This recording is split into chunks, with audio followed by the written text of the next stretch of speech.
Jarsonbeck. If you don't use it, if you don't use it, you lose it. If you don't use it, you lose it. Lane Jarsonbeck.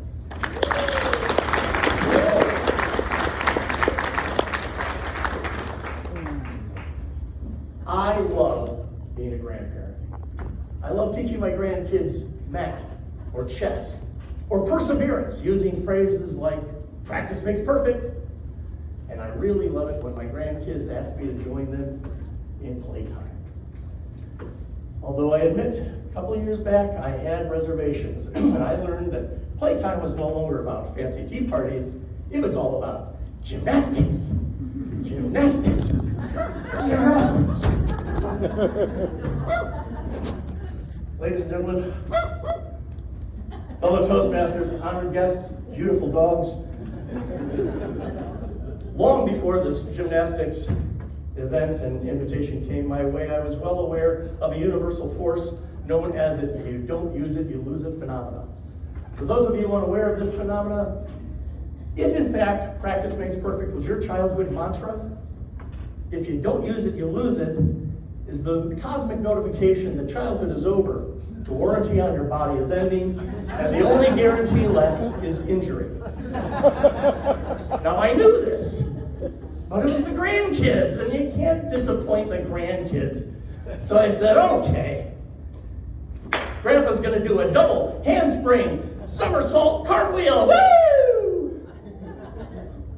I'm not sure exactly how long I was unconscious. And when I came to, my wife was standing over me.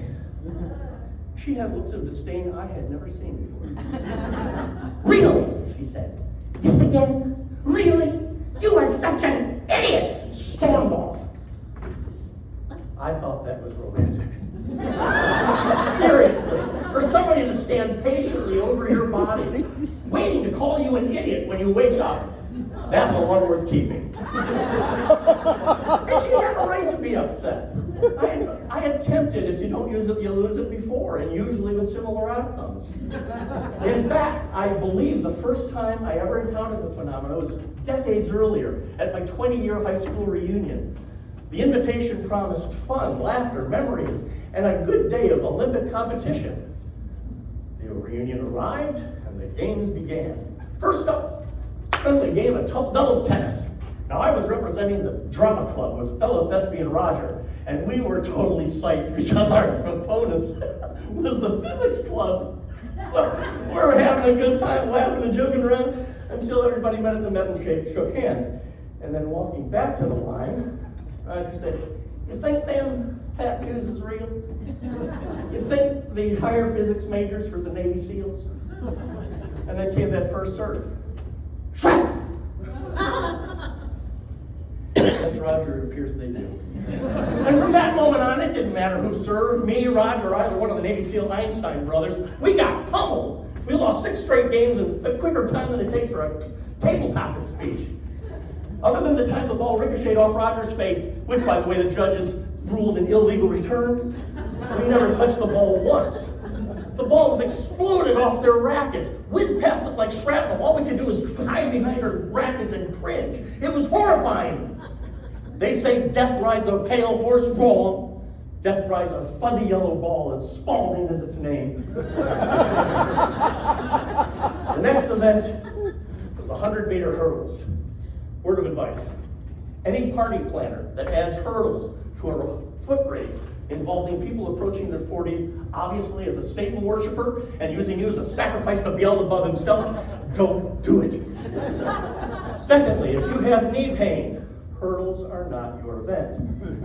My knee went out mid-leap on the 3rd hurdle, causing me to smash into and atop the said hurdle, and I was crashing to the ground, letting out a blood-curdling scream that let everybody know within a 3-mile radius, look what Lane did now! The pain was immense, but that's not why I screamed. I screamed because there was a tearing sound, which, as it turned out, was my pants. But from my vantage point, I thought I had castrated myself. So there I am, screaming to the heavens, praying fervently for my restoration, and over comes Roger running up with some ice packs, and I can see the tears in his eyes. Only I immediately realized the tears are from laughing hysterically with the rest of my sympathetic classmates. And I said, that's it. I am done with this humiliation, and I am going to go and do that ski ramp challenge. And there I was, defiant, determined, making my way, hobbling as best I could to those ski boats. And as I turned and made my way, my torn pants fluttering in the wind, I realized perhaps I made a mistake to go commando that day. So there I am in the ski lake. Skis are up, giving the okay sign to Roger, who's now my ski boat captain. And we take off, boom, 20, 25, 30, 40, 40 miles an hour. We are flying across the lake. Unfortunately, because of the hurdle accident, I can't stand up. So there I am, being dragged across the lake, flying down 40 miles an hour, parting the waters with nothing but my face. My legs dragging freakishly behind me like it was some part of a yoga class with masochists. My hips were so displaced, years later I would go in for an x-ray and the doctor would ask if I had ever given birth.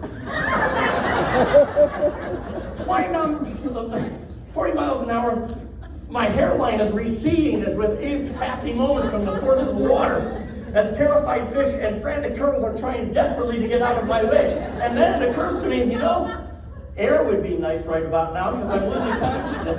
Just then I made contact with the ski ramp. Elbows first. Now when I say ski ramp, I'm being kind. Actually, it was a little more than a weather-beaten wooden edifice with protruding nails and desperate need to stand on. My body, at the mercy of the momentum of that boat, dragged along that structure of torture, 40 miles an hour, 5 cracked ribs, a displaced kidney, and a torso full of splinters. Later, I was yanked off the top of that ramp, flailing away like a sock in a cyclone. I came crashing like an avalanche down into the water, and it was there I let go of the rope. And floating in the water, atop my hubris and humiliation, I realized I might be past my prime.